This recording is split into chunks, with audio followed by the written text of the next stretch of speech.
Yet we had fully functioned anti-doping agency of Kenya, ADAC. And you remember we did pass that ADAC amendment in December 2020. Therefore, we are demanding from anti-doping agency a full comprehensive report on this matter of doping. Now, we are also calling for an explanation on the type of poor reception that our heroes were subjected when they landed in Kenya yesterday. The poor welcoming of our athletes reflects the general management of the team. We saw several government officials taking selfies in Japan, but left on their own after they and they were not being able to. You saw even our athletes, the only thing they were being given were Masai shukas. And you can see they were dodging. Even they were like our the maestro, the marathon maestro, Eliud Kipchoge, was looking like an Toroka Kwasigenge because there was no reception. Even a secretary from Athletics Kenya or Ministry of Sports, or even a driver could not even go and pick them as a matter of courtesy. You saw what happened in Uganda. Even the president himself was there receiving the athletes. He even gave them SUVs and gave them monthly salary. But here the only gift we give our athletes is only Masai Shuka. I wish to call upon the Ministry of Sports, Athletics Kenya, National Olympics of Kenya, NOC, to explain the following to Kenyans. One, and when we ask these questions, we are not asking because they are not insulated from oversight. Why is it that when Athletics Kenya and Ministry of Sports and National Olympic Committee of Kenya are being asked questions, they think they can't be asked questions, and they are using public money? We'll ask them questions. If they don't want to answer questions, they can go and take care of their cows or sell other things. Because if you are in that office, you must be accountable, everybody.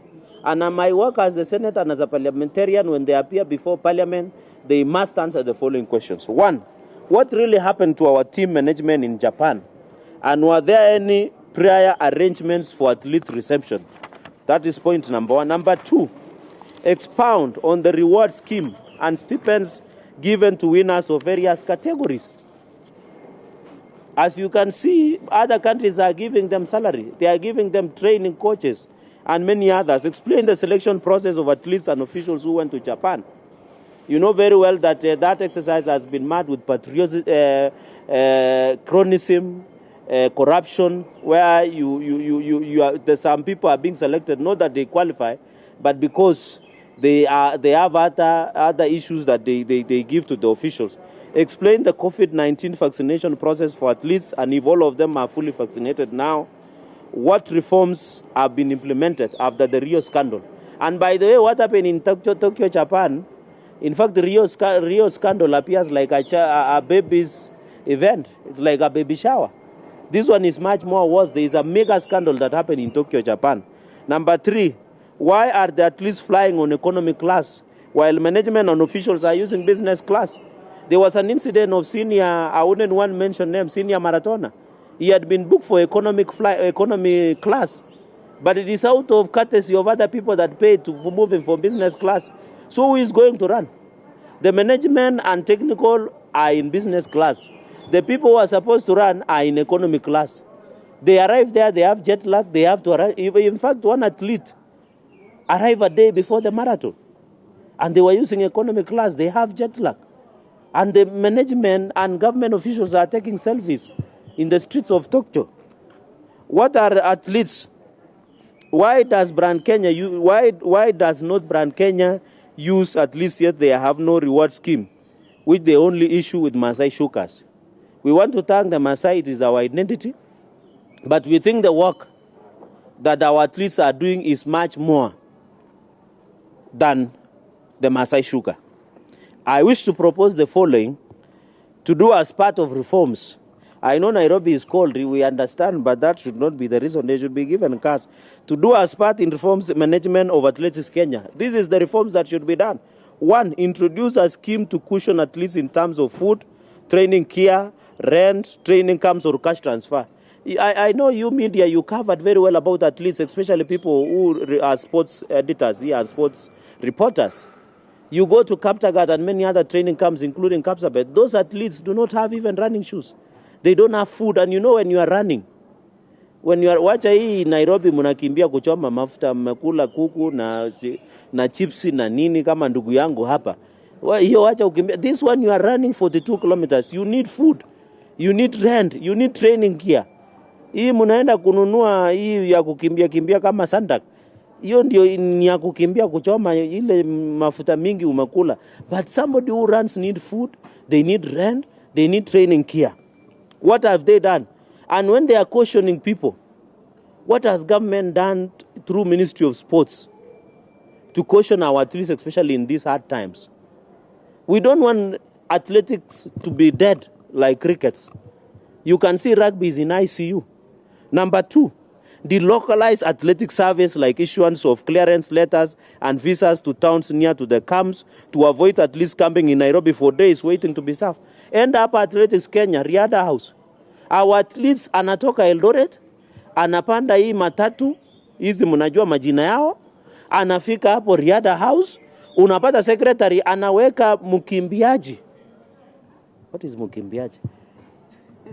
An athlete, mwanariadha, sorry, unajua tu kurudi saa 8 shule.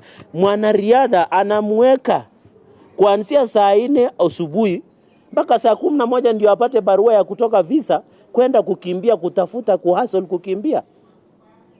Hapa Riada House, imagine mtu amekimbia, badala ya kuweka hiyo nini karibu na training camps, ndio ule mkimbiaji, mwanariadha sorry, ule mwanariadha apate hiyo clearance ya visa kwenda kukimbia private race. Unamweka kwa matatu 5 hours to Nairobi, anakaa mpaka jioni ndio apatiwe clearance ya visa ya kwenda ngambo. Na katele yenye iko hapa Riada House, wanaambia wewe ukienda kushinda, nusu ni yetu, nusu ni yako. Na ule amekimbia mpaka ametoa damu na jasho. Wewe unashikashika tumbo yako hapo kwa ofisi, unangoja mtu mwingine. Hata Biblia inasema ule mtu asiyefanya kazi hahitaji kukula. They are exploiting our athletes. Na tukisema hivyo si ati hatutaki mtu, tunataka the honest and transparency. The final one, Athletics Kenya, through the Ministry of Sports, should all, after every Olympics, just like National Olympic Committee for the next Olympic cycles. My brothers and sisters, National Olympic NOC has a regulation. After every Olympic cycle, kama sahi, utapata NOC wanafanya elections. Mbona Athletics Kenya wasifanya? We are not doubting the ability, capacity and competence of those who run AK. But what we are saying, we need new blood. We need new officials in office to reform. Because after the Rio scandal, no one has really addressed the reforms within athletics fraternity. And what we saw in Japan is poor planning. Hata unaona Julius Yego is still training through YouTube. Andikiwa coach mpaka leo. Anaenda kuona YouTube, saa zingine internet inapotea. Anaona YouTube saa ngapi, and he should have a coach. Na ukiuliza watu wenye wako officials Athletic Kenya, wanataka huyo mtu aone television ndio ajue kurusha mkuki instead of giving technical team. Aya, ukiona allowances yenye technical team na officials wanafanya huko Japan, wengi wanaenda kufanya, walikuwa wananunua sunscreen na pesa yetu kwa sababu kulikuwa na joto mingi Japan. Wakishanunua sunscreen wasichomeke, wanapiga picha selfie, wanaweka social media. Hiyo inasaidia Kenya kitu gani namna? So what we are saying in short, Ministry of Sports, the way they receive our athletes is very sad. Number 1. Number 2, the president should ensure these people are rewarded. Wapewe salary. Wakipewa salary, hawatahitaji ile relief food yenye wanapewa. Wakiwa na salary, they will be able to buy their training gear, they will pay rent in their camp, and they will pay for food. Number 4, mambo ya doping. Tuko na ADAK. Wasaidia sisi, ilikuwa aibu sana. Olympics Committee, wale huko Tokyo, wanaenda kupata mwanariadha mmoja na makosa ya doping. Na ilihali tulipitisha sheria mwaka jana hapa kupatia kipawa ADAK. Wahakikishe anybody who leaves the country, they must be clean to compete. So what I'm calling, it is the high time that the reforms must be done. Na president alitulet down kidogo, badala ya kufanya mkutano na viongozi ya kikabila, angekuwa hapa JKIA hawa ndio heroes. Sasa, you saw president of our neighboring, I don't want to mention the name because I know it's so popular in Kenya now. But the president of a neighboring country was giving out SUVs, salaries, and serious awards.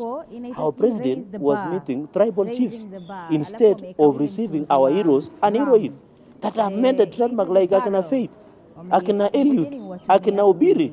These are the best, and I think we need to reform. Na mimi kama kiongozi kutoka bonde la ufa, kama viongozi ya kutoka bonde la ufa, nataka niseme ya kwamba hatutakubali athletics ikufe. Bila cricket ilikufa.